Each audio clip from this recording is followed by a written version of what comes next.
Selamat pagi Bapak Ibu sekalian, jemaat Tuhan yang kasih Tuhan.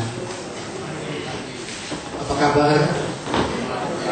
Tanpa kita rasai, kita sadari kita sudah memasuki bulan yang keempat dalam tahun 2012 ini. Saudara-saudara yang kekasih, hari ini kadang-kadang ada orang yang menyebut dengan istilah merayakan atau mengingat penderitaan dan kematian Kristus. Dan 2 hari kemudian nanti hari Minggu kita akan sama-sama merayakan hari kebangkitan atau hari Paskah. Ada sedikit salah kaprah saudara dalam bahasa. Biasanya kita menyebut hari Minggu hari Paskah. Padahal hari Paskah itu adalah hari ini. Karena mengacu kepada perjanjian lama. Pada waktu bangsa Israel keluar dari tanah perbudakan di Mesir. Dan kita tahu ada anak domba atau domba yang sempurna, yang tidak bercacat, yang harus disembelih, kemudian darahnya dioleskan di ambang pintu setiap rumah umat Tuhan atau orang Israel. Dan kita tahu ceritanya dari kitab Keluaran. Bagaimana malaikat maut melewati rumah atau rumah yang diberikan tanda darah anak domba. Jadi hari Paskah sebenarnya hari ini. Sedangkan hari Minggu nanti adalah hari kebangkitan. Nah, apapun saudara, salah kaprah biar saja apa-apa. Tapi yang kita sekalian pada hari ini, pagi ini, saya tidak ingin mengajak saudara untuk hanya mengingat.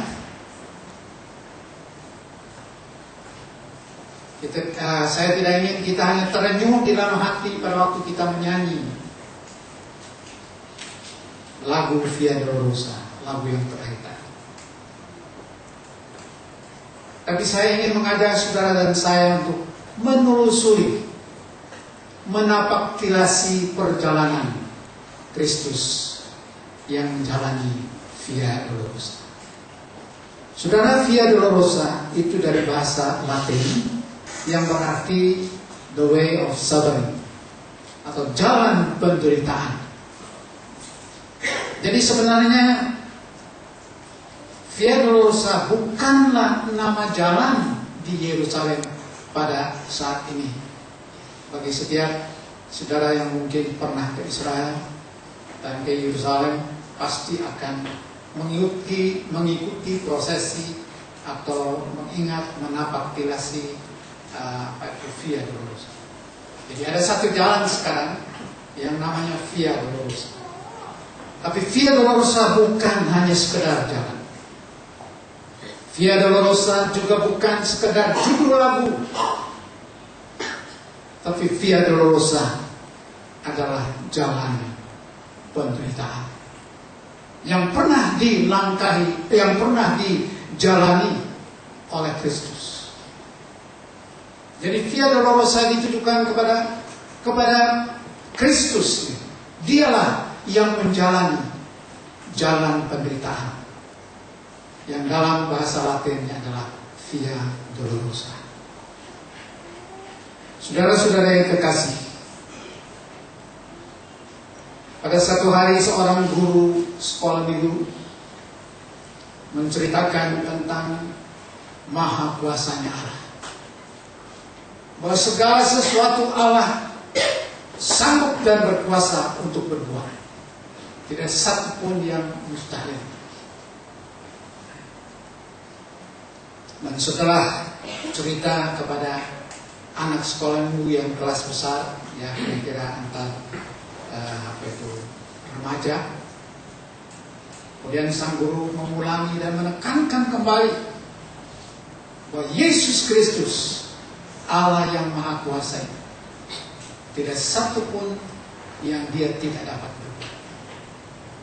Tiba-tiba muncul seorang anak remaja yang dalam tanda kutip nakal, artinya aktif, bukan nakal-nakal tapi aktif. dan bertanya kepada guru atau berkata kepada guru sekolah minggu baru saja cerita tadi. Lalu dia bilang, kalau bagi saya menurut Alkitab ada hal yang Allah tidak dapat lakukan. Ada hal yang Yesus tidak dapat lakukan. Jadi bukan hanya semua hal tidak mustahil bagi. Ada satu hal yang tidak dapat dilakukan oleh Allah, oleh Yesus Kristus. Sang guru agak sedikit terkenang, tapi kemudian remaja tadi menunjukkan ayat Alkitab. Mari kita baca ayat Alkitab tersebut. Matius pasal 27.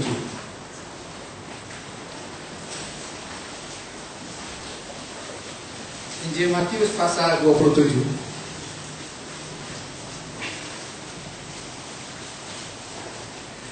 Mulai ayat 42 dan seterusnya.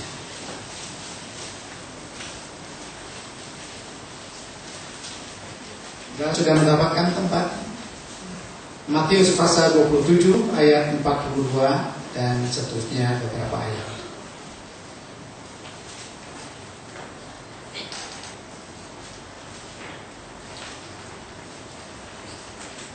Bagi Allah tidak ada satu pun yang mustahil yang tidak dapat dia lakukan.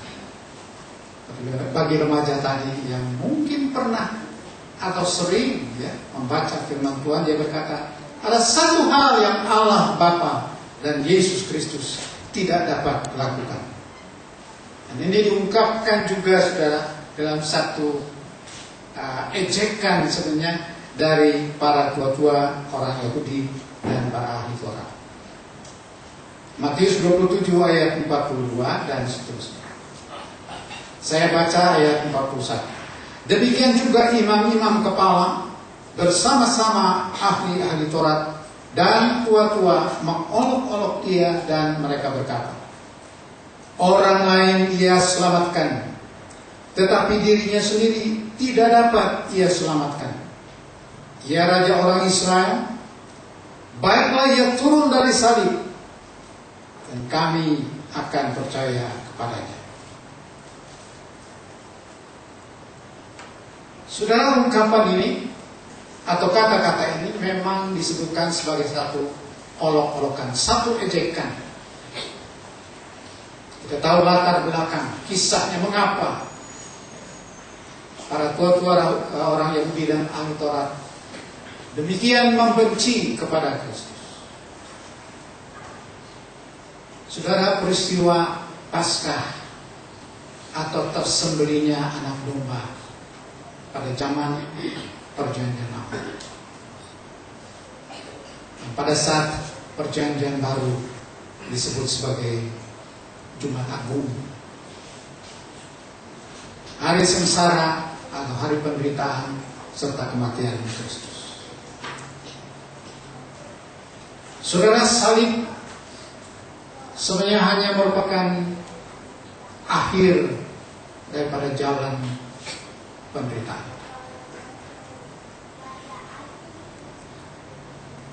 Kalau kita membaca atau kita mengenal sedikit tentang apa yang disebut Via Dolorosa yang sekarang ini, jalan Via Dolorosa yang ada di Yerusalem,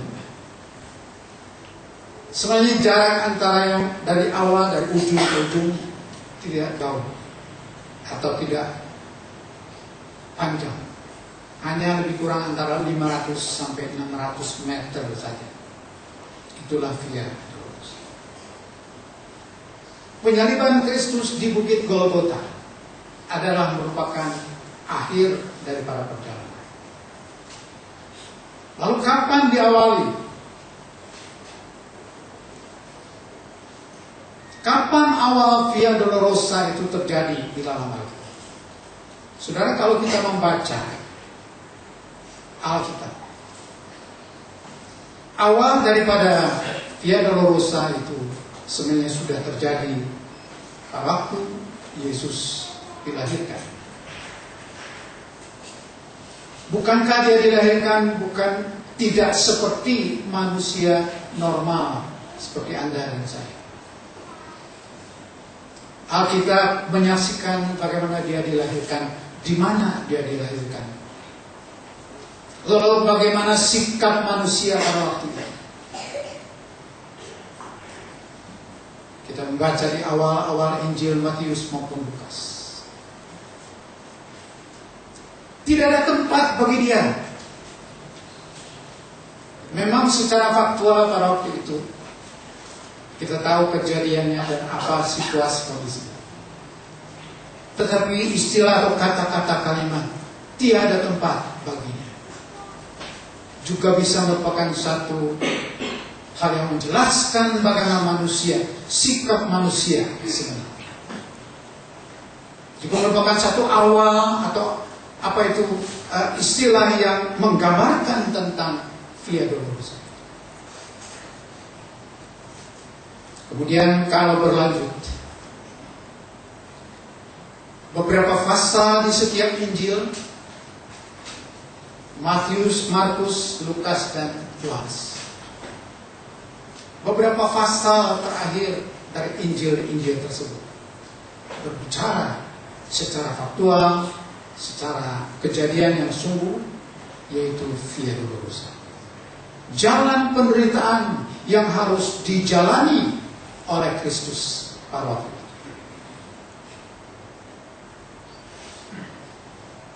Dan pagi ini saya mengajak saudara untuk kita menelusuri, menapaktilasi jalan yang pernah dijalani oleh Kristus. Baik kita tidak tersangkut lagi atau tidak mengingat lagi tentang kelahiran Kristus. Itu sudah lama, 33 tahun sebelumnya dari Via Dolorosa. Tapi mari kita melihat Via Dolorosa yang aktual pada saat. Ada beberapa versi yang diungkapkan pada waktu gereja mula-mula. Tapi yang paling diterima sekarang ini adalah Via Dolorosa diawali di Taman Getsemani. Saudara, namanya taman sebenarnya merupakan tempat yang nyaman. Tempat kita beristirahat, tempat kita menikmati keindahan tanaman. Mungkin bau harumnya bunga-bunga yang ada. Menikmati satu suasana yang adem, yang nyaman. Itulah taman. Tapi bagi Kristus, Taman Getsemani justru merupakan awal dari Via Dolorosa. Alkitab menyaksikan dan menulis dengan jelas, terutama di dalam Injil Matius dan Lukas, bahwa Yesus bergumul di dalam taman itu untuk menghadapi dan melanjutkan perjalanan Via Dolorosa. Awalnya sudah ada di Taman Getsemani. Kita tahu bagaimana dia berdoa. Bukan hanya satu kali, tetapi 3 kali. Dan Alkitab mengatakan dia mengungkapkan doa yang sama. Diulangi. Ini bukan satu pengulangan doa atau hafalan doa atau mantra. Bukan. Tetapi menyatakan satu situasi dan kondisi jiwa dari Kristus pada waktu itu. Secara manusia, karena dia adalah manusia sejati. Dia berkata dan berdoa begini. Dia melihat bagaimana ngerinya jalan Via Dolorosa. Dia melihat apa langkah setelah keluar dari Taman Getsemani. Dia sudah tahu apa yang akan dialami, apa yang akan dirasakan. Sehingga doanya dikatakan begitu sungguh-sungguh. Dan diungkapkan kepada para murid. Hatiku susah, hatiku sedih. Berdoalah bersama-sama. Saudara bisa melihat cerita itu di dalam Injil Matius maupun Lukas dan Yohanes. Bahkan di dalam Lukas dikatakan pada waktu dia berdoa, oleh karena demikian kesungguhan Demikian mantap dan dalamnya dan begitu berat tanggungan serta ketakutan yang ada. Sehingga perlunya bercucuran menetes bersama dengan darah. Saudara, Via Dolorosa diawali di Taman Getsemani. Dia berdoa dan minta pada Bapa, kalau boleh cawan minuman ini lalu daripada, kalau mungkin diambil daripada. Tapi doanya selalu diakhiri dengan kata-kata, namun bukan kehendakku, melainkan kehendakmu yang jadi. Saudara, dia terima.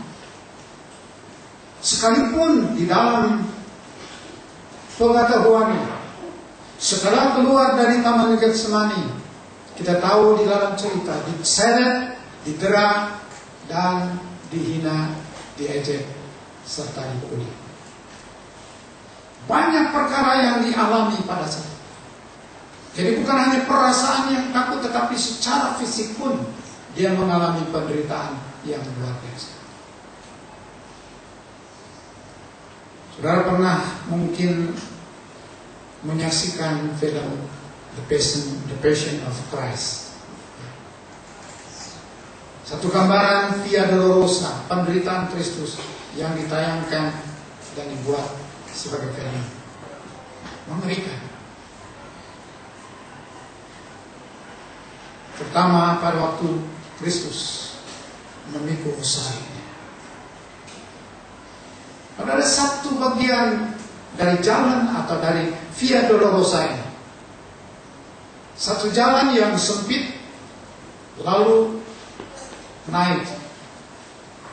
Mungkin pada saat hari ini di Yerusalem yang modern sudah dibikinkan anak tangga yang memudahkan para turis atau berziarah yang ingin menapaktilasi Via Dolorosa. Tapi zaman Yesus, saya percaya belum ada.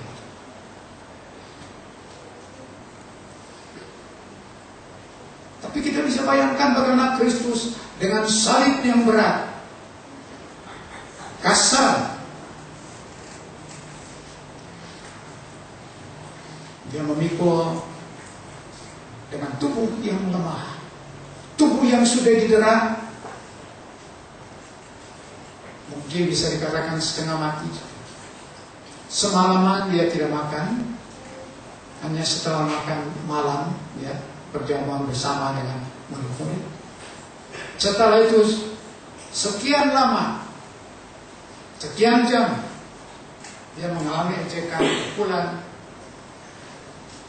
dan di dalam kelemahan penderitaan ditambah dengan salib yang berat yang harus dia pikul.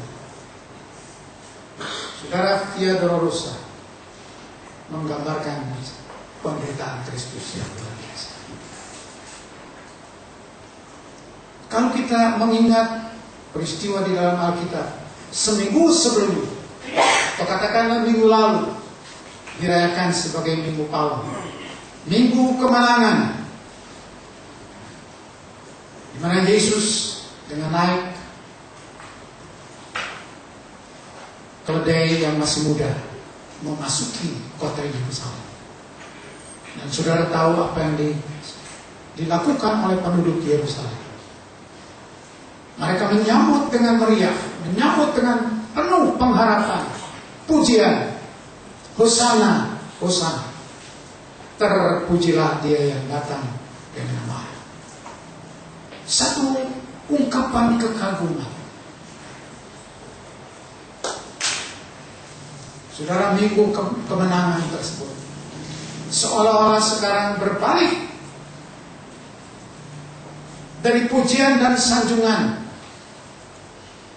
dalam bagian Via Dolorosa, jalan penderitaan. Teriakan Hosana sudah berubah menjadi enyahkan dia, salibkan dia.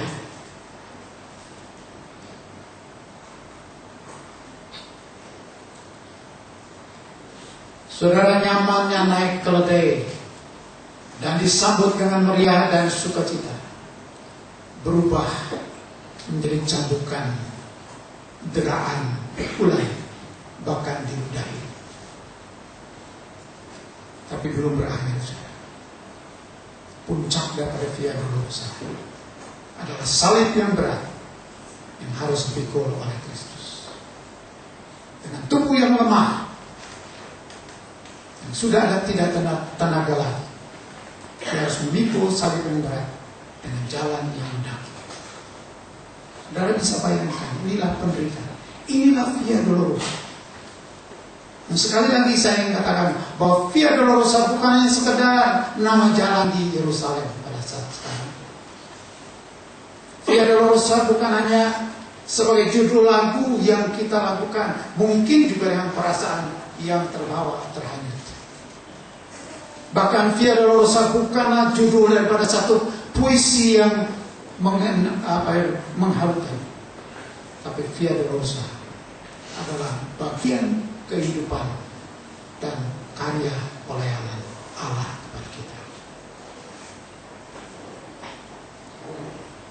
Bagaimana kita mengaplikasikan dalam kehidupan saudara dan saya? Kalau kita membaca Injil dan kisah kehidupan Kristus, penuh dengan hal-hal yang dilakukan berupa mujizat-mujizat, pertolongan kepada orang-orang yang membutuhkan, memberikan makan kepada yang lapar, menolong para murid mengatasi badai di Tasik Tiberias. Saudara, seolah-olah jalannya begitu indah, tapi diakhiri dengan jalan penderitaan.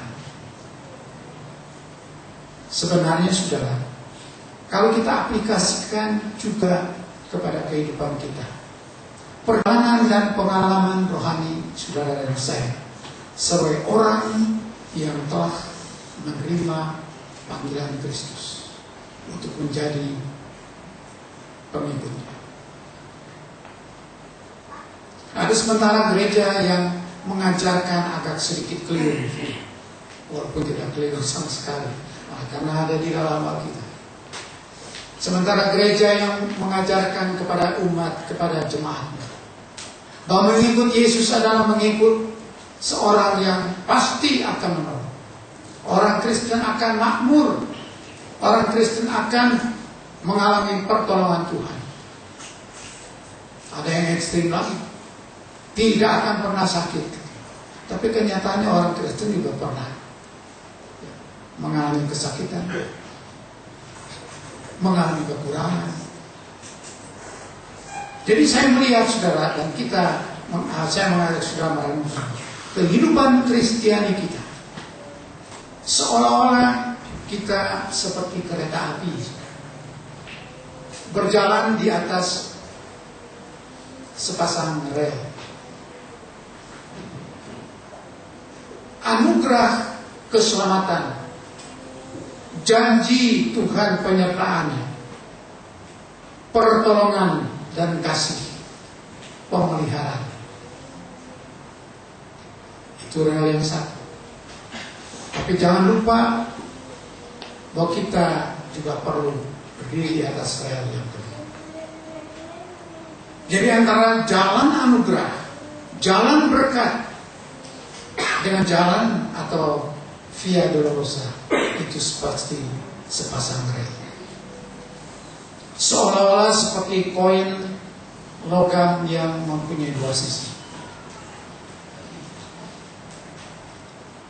Yang satu tidak dapat berdiri sendiri. Soalnya jalan berkat, jalan anugerah memang Tuhan menjadikan. Mazmur 23 menjadikan pemeliharaan Tuhan. Gembala yang baik itu membaringkan kita di rumput yang hijau, membawa kita kepada air yang tenang.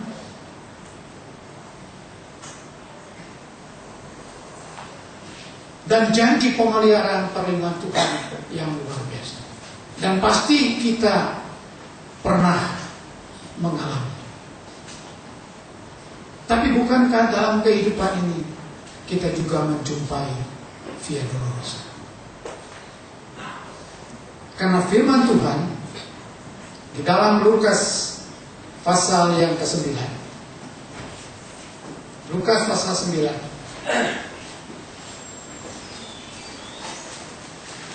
Ini Via Dolorosa dari setiap kita, orang percaya. Lukas pasal 9 ayat 23. Yesus berbicara dan berkata kepada para murid-muridnya dan orang percaya. Dia berkata, setiap orang yang mau mengikut aku, ia harus memikul salibnya setiap hari dan mengikut aku. Dia harus menyangkal diri, memikul salibnya setiap hari, lalu mengikut aku. Jadi rel kehidupan yang pertama, kita diberkati oleh Tuhan, ada janji Tuhan, penyertaan Tuhan, pertolongan Tuhan. Tapi rel yang kedua adalah juga rel kehidupan yang harus dijalani. Kita tidak dapat memilih. Waktu saudara memutuskan untuk percaya mengikut Yesus, berarti saudara dan saya harus menerima dua rel ini, berkat Tuhan maupun Via Dolorosa. Secara aktual di dalam kehidupan kita sehari-hari,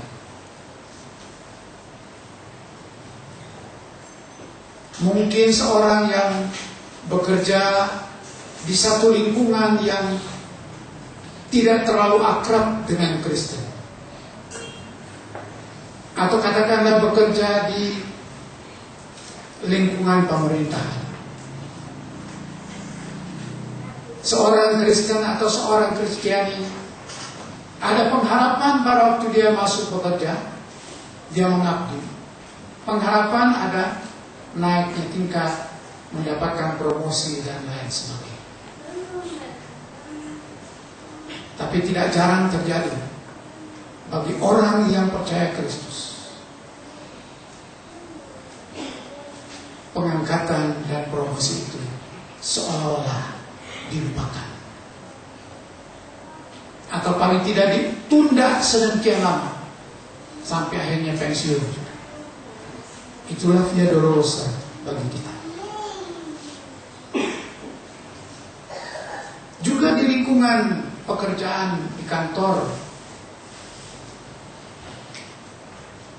yang pemiliknya tidak percaya kepada Kristus, banyak hal yang bisa terjadi. Kita diejek, mungkin dikucilkan oleh karena tahu bahwa kita orang Kristen dan lain sebagainya.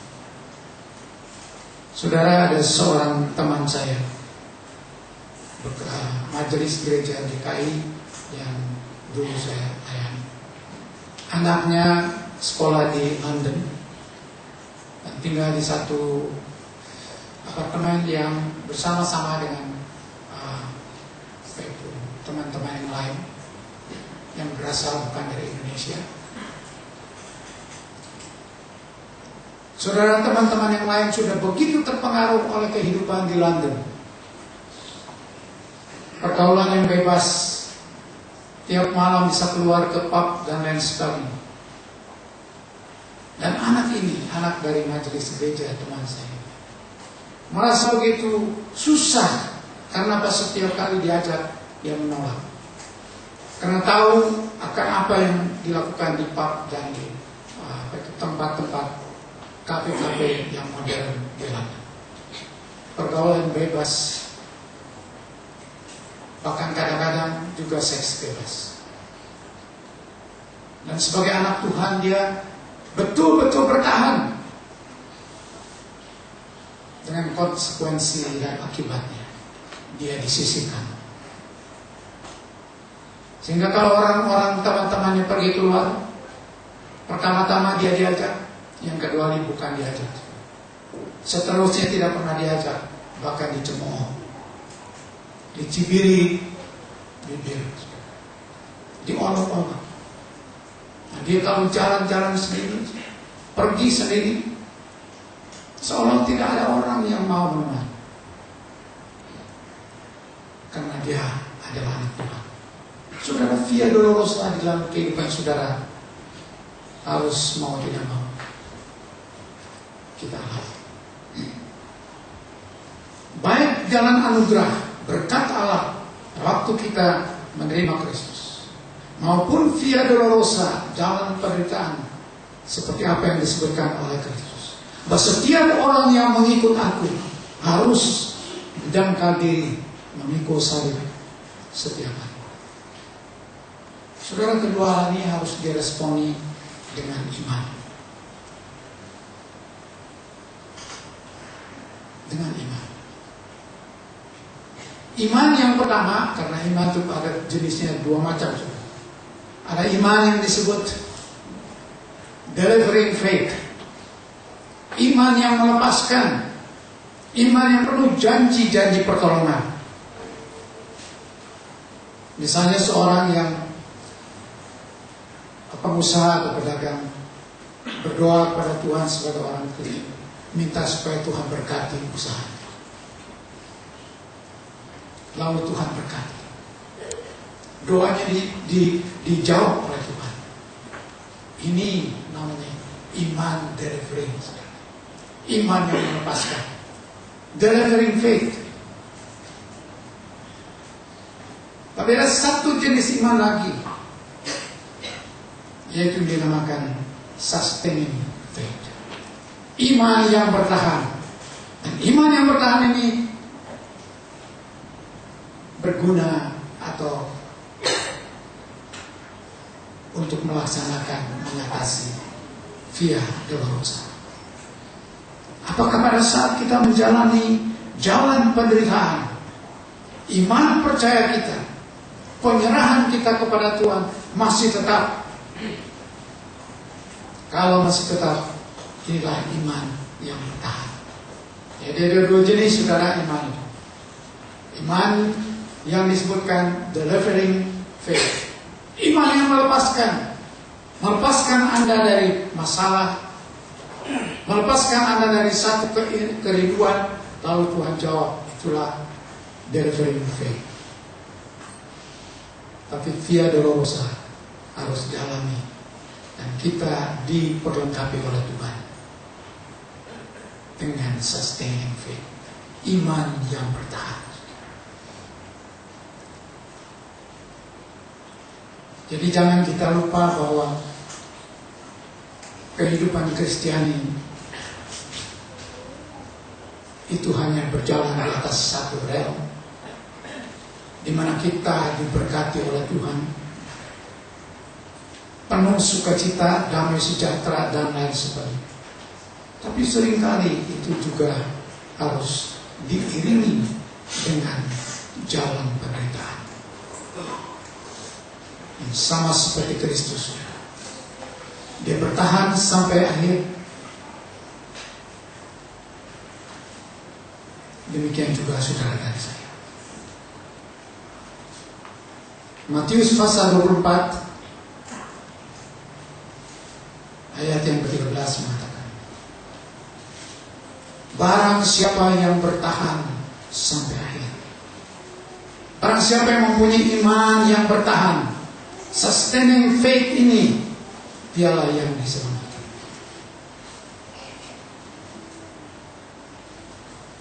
Apakah saudara dan saya dibiarkan berjalan sendirian? Tidak, saudara. Allah akan memberikan kemampuan. Ada di dalam 1 Korintus dikatakan tentang pencobaan-pencobaan yang biasa kita alami adalah pencobaan biasa. Jikalau lebih daripada kekuatan kita, maka ada kelepasan dari Tuhan. Saudara, via dolorosa harus kita jalani. Harus menjadi pengalaman rohani, menjadi perjalanan rohani kita. Karena Yesus berkata, barang siapa yang mau mengikut aku, dia harus menyangkal diri, memikul salib, dan mengikut aku. Saya percaya pada minggu atau hari peringatan yang indah ini, kita mau dikuatkan dan mau mengungkapkan janji kita untuk tetap setia sampai akhir. Karena penderitaan Kristus berakhir di Bukit Golgota, sekalipun mengerikan, tapi 3 hari kemudian, pada hari Minggu, ada kemuliaan Allah yang terjadi. Di mana Kristus dibangkitkan. Dan kemudian Tuhan yang luar biasa.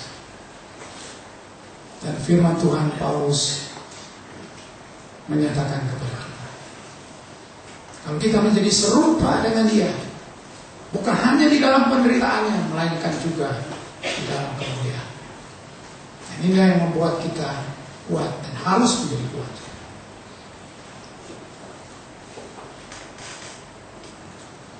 Saudara, sebentar lagi kita mau menikmati perjamuan Tuhan, perjamuan kudus. Alkitab menyatakan perjamuan ini ditetapkan oleh Yesus sendiri dalam Matius pasal 26. Dia tahu dia apa yang akan dialami nanti, sehingga dia mengatakan kepada para murid, aku rindu makan Paskah bersama dengan kamu, karena ini yang terakhir. Lalu dia mengadakan perjamuan akhir. Nah, saudara, pada saat ini perjamuan terakhir, mungkin perjamuan terakhir dari penderitaan. Nah, saudara, Allah menjanjikan satu kelepasan dan berkat yang menantikan kita. Tapi ingatlah, jalan hidup bukan hanya hari yang indah saja, melainkan juga jalan hidup kita kadang-kadang harus mengalami hujan yang besar, hujan yang deras, angin, badai, dan lain sebagainya. Tapi apapun yang terjadi, Tuhan berjanji untuk memelihara dan menyertai kita. Mari kita hadapi, mari kita terima dengan iman, dengan penuh syukur perjamuan yang pernah Tuhan lakukan bersama para murid. Kiranya firman Tuhan ini menjadi berkat kekuatan bagi kita. Via Dolorosa akan berakhir satu kebangkitan yang Tuhan janjikan. Itulah yang dirindukan oleh Paulus dan juga menjadi kerinduan bagi kita. Tuhan memberkati.